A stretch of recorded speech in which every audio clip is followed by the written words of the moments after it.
Estatística de Boltzmann. Fator de Boltzmann. Hoje vamos falar sobre estatística de Boltzmann. Esse capítulo ele poderia também se chamar de Introdução a Ensemble Canônico ou Introdução à Mecânica Estatística na Representação de Helmholtz. A termodinâmica clássica que nós tratamos até aqui, ela tem que se apoiar em medidas experimentais que vão gerar resultados como a entalpia, a entropia, essas grandezas que a gente pode medir dentro de um laboratório. O que nós vamos começar hoje é a introdução da mecânica estatística, que tem uma abordagem diferente. Na mecânica estatística, o objetivo é calcular todas as quantidades termodinâmicas a partir de primeiros princípios, começando de modelos microscópicos. Na prática, já utilizamos o conceito de mecânica estatística para apresentar o conceito de entropia, onde nos apoiamos numa visão sobre o que acontece no mundo microscópico para construir a ideia de multiplicidade de um macroestado e, a partir dessa ideia, definir o que é a grandeza entropia. Isso nós fizemos nos primeiros capítulos do curso. No decorrer desse curso, nós utilizamos 3 modelos microscópicos importantes para ganhar intuição sobre a maneira como a termodinâmica funciona. Esses modelos são, no caso, o paramagnético de 2 estados, o sólido de Einstein e o gás ideal. Assim, nós partimos de uma visão microscópica desses sistemas, construímos a multiplicidade a partir de uma análise combinatória, e da multiplicidade nós chegávamos na entropia, e da entropia a gente calculava todas as quantidades termodinâmicas relevantes para o sistema.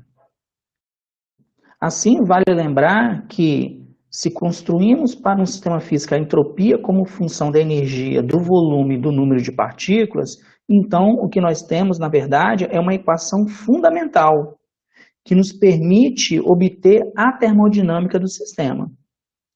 Infelizmente, não há muitos sistemas que possam ser abordados por esse método, ou seja, o método de calcular a multiplicidade e, a partir da multiplicidade, obter a entropia para, então, calcular as quantidades termodinâmicas relevantes. E o motivo para essa dificuldade tem a ver com a análise combinatória, porque é muito difícil fazer a análise combinatória para alguns sistemas mais realísticos. Nesse caso, essa abordagem, por meio da análise combinatória, ela só é factível para um número muito pequeno de sistemas. Então, para construirmos equações fundamentais para outros sistemas termodinâmicos, nós precisamos de uma ferramenta nova. Essa ferramenta nova vai ser a estatística de Boltzmann. A abordagem que parte da análise combinatória para construir a multiplicidade de macroestados é conhecida como a mecânica estatística no ensemble microcanônico. A ferramenta que nós queremos construir é chamada de ensemble canônico. Com isso, vamos ao longo dessa aula justificar o uso da palavra ensemble. Então, o que nós vamos construir nesse primeiro momento é uma equação fundamental que nos permita discutir o que acontece com um sistema que está em contato térmico com o reservatório. Então, aqui nós temos a representação, nós temos aqui um sistema pequeno, esse sistema tem uma energia E, e ele está em contato térmico com um reservatório muito grande, e esse reservatório, além de ter uma energia U, ele tem uma temperatura T. Então, esse sistema, ele está em equilíbrio térmico com esse reservatório e pode trocar energia com esse reservatório. Então, aqui é importante observar que, ao contrário do que nós fazíamos nos modelos microscópicos anteriores, o que está fixado aqui é a temperatura, ao contrário do que acontecia na análise combinatória ou no ensemble microcanônico, que lá, no caso, o que estava fixo era a energia. Aqui não é a energia que está fixa, mas é a temperatura. Então, assim, a gente vai partir das ideias da termoestatística para tentar encontrar uma expressão que nos possibilite descobrir com que probabilidade o sistema de interesse estará em qualquer um dos seus microestados. Então, nós queremos saber as probabilidades com que esse sistema com energia E vai ser encontrado em cada um dos seus microestados. Então, o que nós temos no sistema, nós podemos considerar esse sistema como, por exemplo, um átomo. Por exemplo, é um átomo de hidrogênio em contato com um reservatório. Esse sistema aqui, na verdade, ele é composto de vários átomos, mas para simplificar o nosso cálculo, nós podemos considerar como sendo um átomo só e depois a gente generaliza para um número N grande. Então, pensando no átomo de hidrogênio, por exemplo, nós desenhamos 3 níveis de energia e cada nível de energia tem os seus estados. Por exemplo, aqui nós temos o nível fundamental, que é o estado fundamental do átomo de hidrogênio, que fica a menos 13,6 eletronvolts. Temos o primeiro estado excitado, que fica a menos 3,4 eletronvolts, e o segundo estado excitado. E nós vemos aqui, por exemplo, que o estado fundamental só tem um microestado, que nós chamamos aqui de S1, e o primeiro estado excitado, ele tem aqui 4 microestados, e cada um desses microestados possui a mesma energia, ou seja, esses 4 microestados, eles são degenerados. O segundo estado excitado, por exemplo, tem 9 microestados, então ele é 9 vezes degenerado. E cada um desses microestados vão ser o S. Então, quando o sistema estiver em determinado nível, nós vamos dizer que ele vai ter uma energia S. E aí pode ser o S1, ou o S2, ou o S3, ou o S4, dependendo do microestado. Então, nós queremos calcular a probabilidade de encontrar o sistema, que no nosso caso aqui é o sistema composto por um átomo, que nós estamos simplificando, em um dos seus estados de energia, ou seja, os estados EI, que aqui nós estamos rotulando por S, o S1, o S2 e o S3. Vamos nos lembrar que a probabilidade de um macroestado do ensemble microcanônico era proporcional à multiplicidade desse macroestado. Por exemplo, nós temos aqui, ó, esse macroestado, ele só tem um microestado. Agora, esse macroestado tem 4 e esse macroestado tem 9. Então, vamos considerar que nosso sistema é muito pequeno e ele é um átomo. É isso que nós estamos fazendo agora. Vamos nos lembrar que a probabilidade de um macroestado do ensemble microcanônico é proporcional à multiplicidade desse macroestado. Então, vamos considerar que nosso sistema é muito pequeno. Vamos considerar que ele é um átomo. Então, esse nosso sistema, ele é composto por vários átomos, só que vamos tomar ele, por enquanto, como se fosse um átomo só. Depois a gente generaliza por um número N de átomos.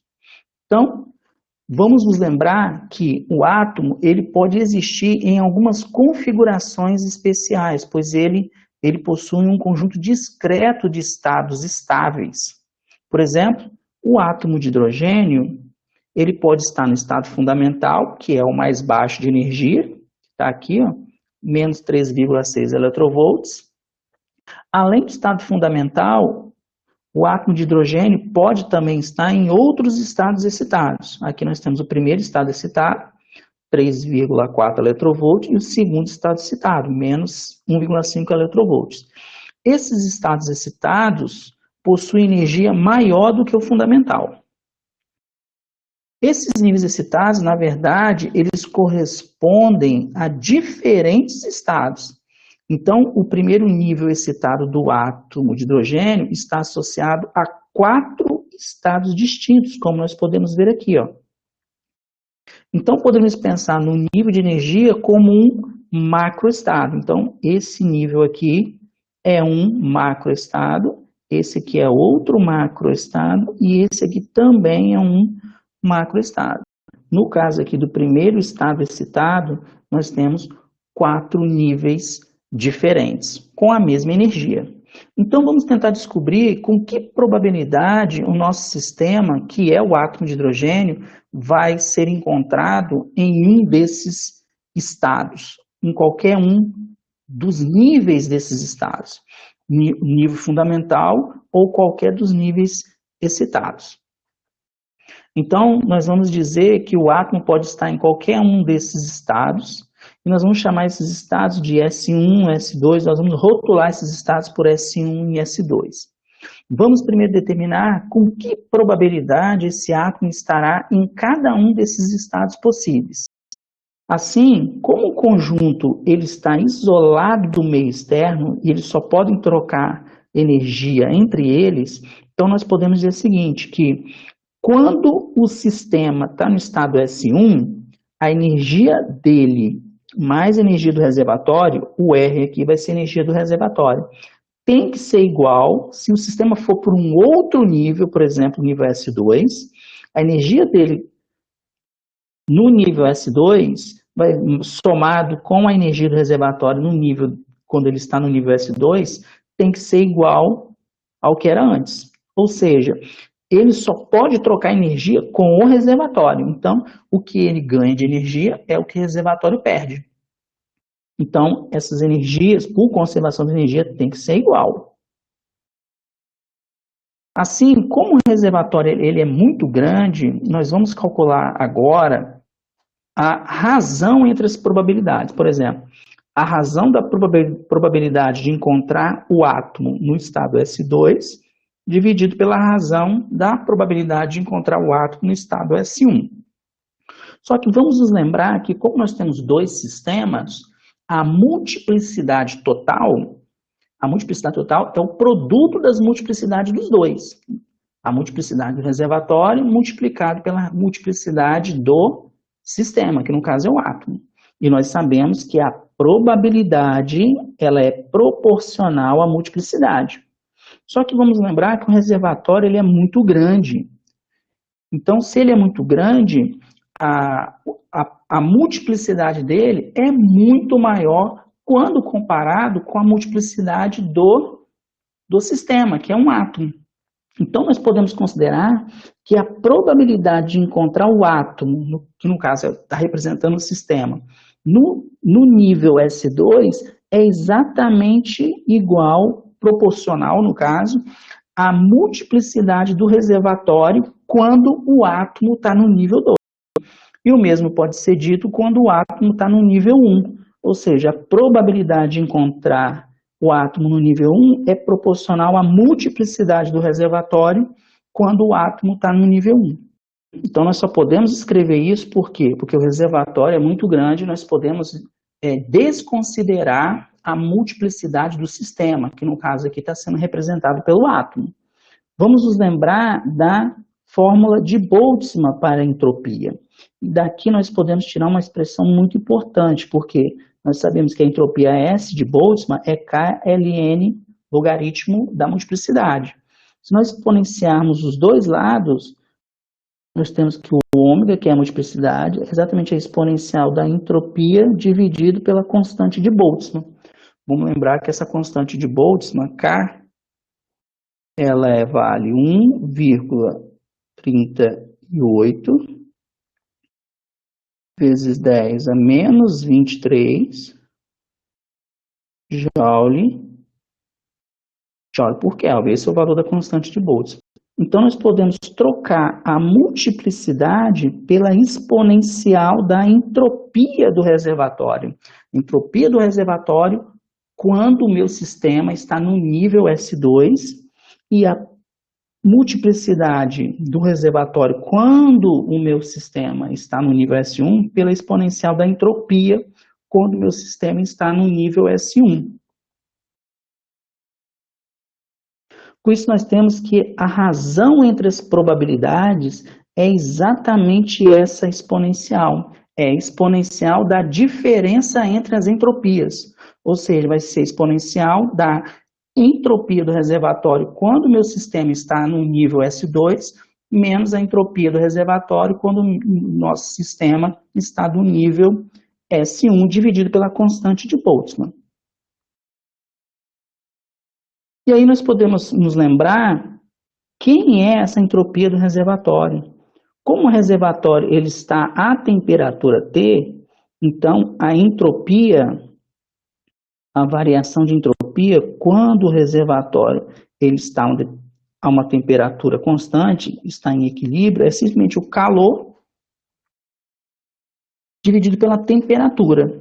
Só que calor nós podemos escrever como? Nós podemos escrever como a variação da energia interna mais o trabalho menos μdN. Menos μdN. E aí nós temos que lembrar uma coisa muito importante. Nós estamos calculando aqui a variação da entropia do reservatório. O reservatório ele é muito grande quando comparado com o sistema, que é um átomo. E toda variação que ocorrer no reservatório, que é variação da energia do reservatório, variação do volume do reservatório, variação do número de partículas do reservatório, toda variação que ocorre no reservatório ocorre no sistema, só com sinal contrário. Então, se o reservatório ganha uma energia dU, no sistema vai ocorrer uma redução da energia do mesmo valor. Então, o que nós podemos considerar aqui? O nosso sistema ele não troca partículas, então não há variação de partículas, então nós podemos descartar esse termo. Além disso, o nosso sistema ele é muito grande, então qualquer variação de volume ela vai ser pequena quando comparado à variação da energia. Então, nós podemos também descartar esse termo, desconsiderá-lo.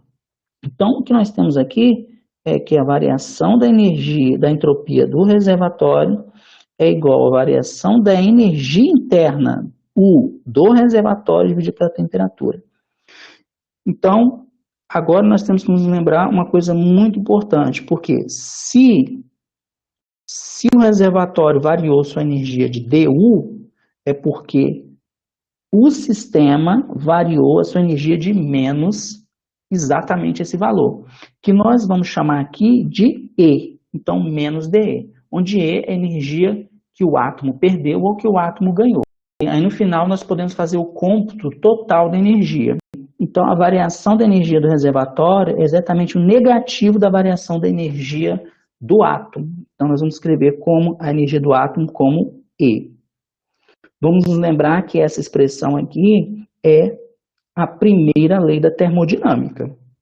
Então, o que nós temos é que dS, que é a variação da entropia do reservatório, é igual a dU, que é a variação da energia do reservatório dividida pela temperatura. Então, dS do reservatório, usando dE, que é a energia do átomo, vai ser dE dividido pela temperatura. Então, nós vamos substituir esse resultado nessa expressão. Onde tem a entropia do reservatório, vamos trocar pela energia do átomo naquele nível. Então, vai ficar exatamente assim. Menos kT, energia do átomo no nível 2, menos a energia do átomo no nível 1. Escrevendo esse termo como o quociente de duas exponenciais, ficamos dessa maneira. Então, a probabilidade de encontrar o átomo no nível S2 é proporcional a essa exponencial e a probabilidade de encontrar o átomo no nível S1 é igual a essa exponencial, onde o E denota exatamente as energias do sistema. Nós podemos ver então dessa expressão que a resposta que nós estávamos procurando, nós estávamos querendo saber como escrever a probabilidade de encontrar o sistema num determinado nível de energia, num determinado microestado de energia. E nós vemos aqui que ela é exatamente proporcional a essa exponencial. Exponencial de menos energia dividido por kT, onde K é a constante de Boltzmann. Essas exponenciais, ou esses fatores exponenciais, são chamados de fator de Boltzmann. Então, essa exponencial de menos E dividido por kT é chamado de fator de Boltzmann, e ele vai dar as probabilidades de encontrar o sistema naquele nível de energia S. Vamos falar agora um pouquinho da função de partição. Se aquele termo anterior, que era a exponencial, aquelas exponenciais de Boltzmann, que era E menos E dividido por kT, era as probabilidades. O que nós podemos fazer? Nós podemos definir uma constante Z. Então, nós podemos definir uma quantidade Z que somando as probabilidades de encontrar o sistema, no caso, fazer essa soma aqui, ó, probabilidade de S, somar todas as probabilidades de encontrar o sistema nos seus níveis de energia, somando sobre todos os níveis de energia, tem que dar 1. Com isso, a gente consegue encontrar o valor dessa constante. Fazendo isso, nós vamos encontrar que essa constante Z é exatamente essa soma. A soma dos fatores de Boltzmann sobre todos os estados do sistema, ou microestados do sistema. No caso aqui, o S vai percorrer todos os microestados do sistema. No caso do átomo de hidrogênio, todos os seus níveis de energia e todos os microestados. Essa soma, às vezes, é chamada de soma de Boltzmann sobre os estados. Ela também é chamada de função de partição, porque nós podemos ver claramente que essa Z, ela depende da temperatura. Por exemplo, a probabilidade de nosso sistema ter energia EI, uma determinada energia EI, nós pegamos o fator de Boltzmann concernente àquela energia e dividimos pela função de partição, pela soma de Boltzmann. Lembrando que essa soma é sobre todos os níveis de energia. Aí, nesse caso, fica agora explícita que Z é uma soma sobre todos os níveis de energia e nós chamamos ela de função de partição. Dessa soma, nós podemos ver que cada energia vai contribuir para essa soma, porque cada energia, cada nível de energia vai ter a sua exponencial, o seu fator de Boltzmann. E nós vemos que, como a temperatura ela entra aqui no denominador, dependendo do valor de temperatura, alguns níveis de energia podem contribuir mais ou menos para essa soma. Por exemplo, se a temperatura for muito baixa, as energias maiores do nosso sistema não vão contribuir muito para essa soma. Então, quando a temperatura é muito baixa, somente as energias, os menores níveis de energia é que realmente vão contribuir para essa soma, para a função de partição. Agora, se a temperatura do sistema for alta, aí vários outros níveis de energia vão contribuir. Então, quanto maior for a temperatura do sistema, mais níveis de energia vão contribuir para essa soma. Quando a temperatura é muito baixa, somente os níveis de energia muito baixos, com energia muito pequena, que realmente vão contribuir para essa função de partição, para essa soma. Falando um pouquinho da função de partição, né, a distribuição de Boltzmann, ela tem esse nome em homenagem ao Ludwig Boltzmann, que formulou ela pela primeira vez em 1868, durante seus estudos de mecânica estatística. O trabalho de Boltzmann, ele foi mais à frente corroborado pelo trabalho do professor Gibbs, em 1902, quando o Gibbs construiu a sua mecânica estatística, ou sua termodinâmica de Gibbs. Falando um pouquinho dos efeitos quânticos, se nós formos para a estatística quântica, que no caso é a estatística de Fermi-Dirac e de Bose-Einstein, essas estatísticas elas dão a ocupação do nível de energia quando nós tratamos o sistema de maneira quântica, que é, no caso, quando, por exemplo, a temperatura está muito baixa. Quando a temperatura do sistema é muito baixa, a estatística de Boltzmann ela não funciona. Nós temos que usar a estatística de Fermi-Dirac ou de Bose-Einstein. Nesse caso, a ocupação é dada dessa maneira. Mas o que é importante nós observarmos é que, para algumas condições, a estatística de Boltzmann ela vai ser válida. E que condição é essa? Então, a condição que a estatística de Boltzmann vai ser válida é só a gente olhar aqui embaixo. Nós temos aqui um mais ou menos 1. Então, o que difere uma estatística da outra, a estatística de Fermi-Dirac da de Bose-Einstein, é esse mais ou menos 1, que faz, na verdade, toda a diferença. Mas, se essa exponencial para o menor nível de energia, a menor energia possível do nosso sistema, se essa exponencial for muito maior do que 1, isso vai ocorrer quando a temperatura não for muito baixa, ou seja, quando a temperatura for uma temperatura considerada alta para o sistema, então nós podemos usar a estatística de Boltzmann para esse sistema, porque esse sistema pode ser tratado classicamente. Se a temperatura for muito baixa, isso aqui não é verdade, então a estatística de Boltzmann não vai funcionar. Esse sistema tem que ser tratado por meio da estatística de Fermi-Dirac, se esse sistema for composto por férmions, no caso são os elétrons, prótons e nêutrons, ou pela estatística de Bose-Einstein, caso esse sistema seja composto por bósons, no caso, fótons. Vamos fazer um exemplo. Determine a probabilidade de encontrar os átomos de hidrogênio que estão na superfície do Sol no primeiro estado excitado. Considere que a temperatura do Sol é dada por 6.000 kelvins. Então, o que pede no sistema é a probabilidade de encontrar os átomos de hidrogênio no primeiro estado excitado. Vamos nos lembrar que o estado fundamental ele vale menos 13,6 eletronvolts e o primeiro estado excitado vale menos 3,4 eletronvolts.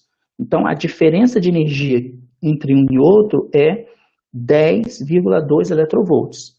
Ou seja, o primeiro estado excitado está acima do estado fundamental 10,2 eletronvolts. Ou seja, o átomo ele precisa ganhar 10,2 eletronvolts de energia para ele ir para o primeiro estado excitado.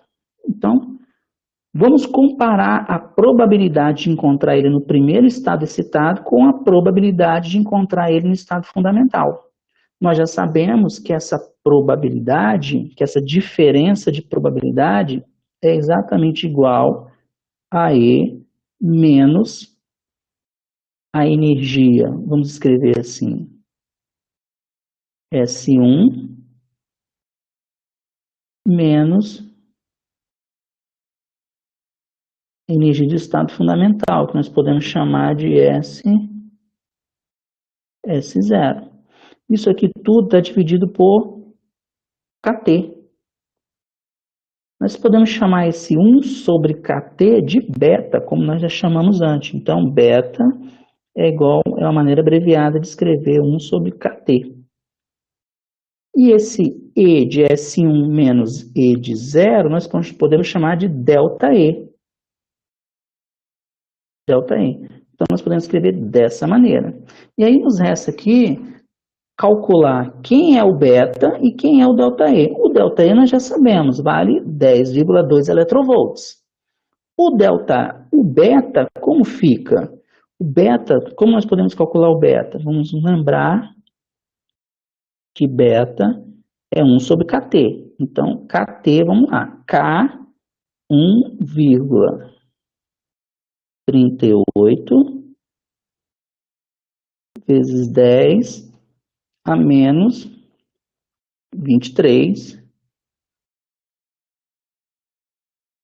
vezes 6.000. Então, põe 6.000. Simples assim. Faz essa conta. O resultado dessa conta, o que nós vamos ter que fazer? O resultado dessa conta, você vai ter que dividir por 1,6 vezes 10 a menos 19 joule por eletronvolt. Então, o resultado daquela conta você vai dividir por esse valor para transformar a energia de joule para eletronvolt. Fazendo isso, vai obter um fator que é da ordem de 2. Com isso, nós temos que a exponencial vai ficar menos 2 vezes ΔE, onde ΔE é um fator da ordem de 10. Então, fica exponencial de menos 20. A exponencial de menos 20, nós podemos escrever dessa maneira, e nós podemos lembrar que E a menos 2 é exatamente da ordem de 10 elevado a menos 1. Por isso fica 10 a menos 10. E o que isso quer dizer? Isso quer dizer o seguinte, que para cada átomo de hidrogênio encontrado no primeiro estado excitado, existe 10 a 10 no estado fundamental. É isso que quer dizer. Vamos falar um pouquinho de valores médios, significados e cálculo. Vamos primeiro definir o que é ensemble. O ensemble é uma coleção de sistemas em condições idênticas ao sistema que queremos estudar. Então, levando em consideração o nosso sistema, que era o átomo, que estava em contato com o reservatório, é como se eu tivesse várias cópias dessa configuração. Então, é o átomo em contato com o reservatório, copiado várias vezes, e ele está na mesma configuração inicial. Isso é um ensemble. E nós podemos definir, então, dois tipos de médias. Nós temos a chamada média temporal e a média de ensemble. O que é a média temporal? A média temporal é quando o átomo está em contato com o reservatório ou o sistema, e eu, de tempos em tempos, eu faço uma medida. Eu pergunto para o átomo, em que estado você está? E ele me responde. Passa um tempo, eu pergunto de novo, em que estado você está? E ele me responde. Isso é uma média no tempo. Depois eu pego todos esses valores que foram obtidos a partir dessas medidas e divido pelo número de medidas. Isso seria uma média temporal. A média de ensemble, ela é feita fazendo a média sobre essas cópias. Então, num determinado instante de tempo, eu pergunto para todas as cópias, em que estado vocês estão? E eles me respondem. E aí eu tiro a média em cima dessas respostas.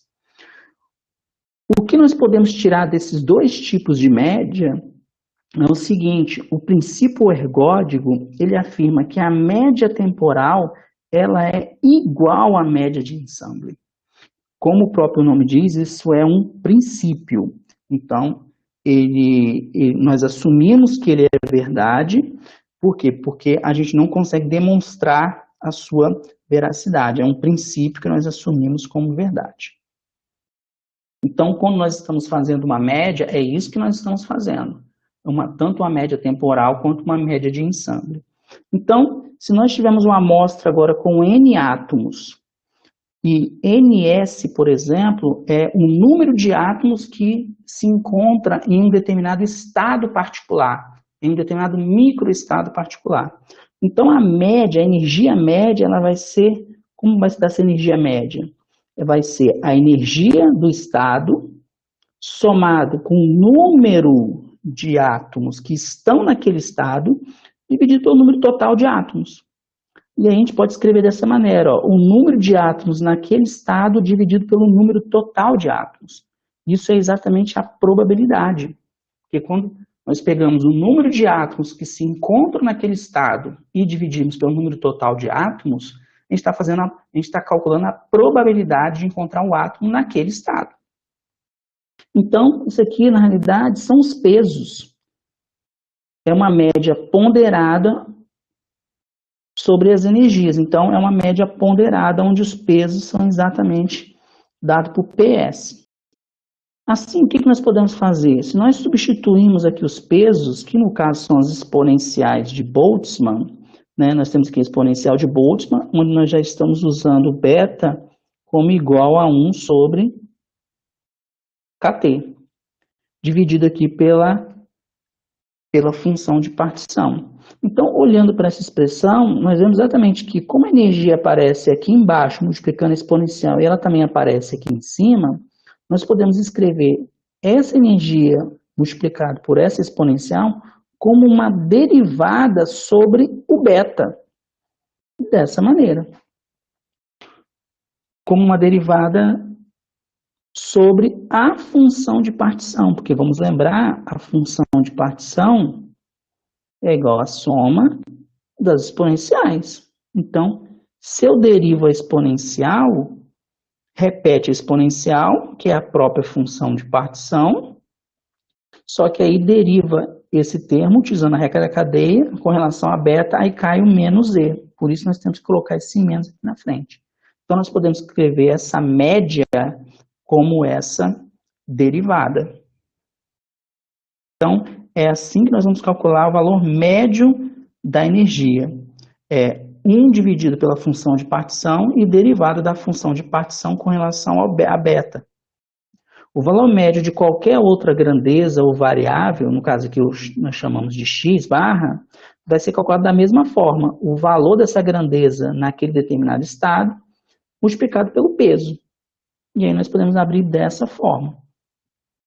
Uma característica importante dos valores médios é que eles são aditivos, ou seja, nós podemos calcular o valor médio para um sistema ou um átomo desse sistema e depois multiplicar pelo número de indivíduos que tem naquele sistema, o número de objetos que tem naquele sistema. Por exemplo, quando o sistema é composto por N átomos, nós podemos escrever a energia desse sistema composto por N átomos como U, e a energia vai ser exatamente N vezes a energia média de um átomo. Essas são as nossas referências e até a próxima aula.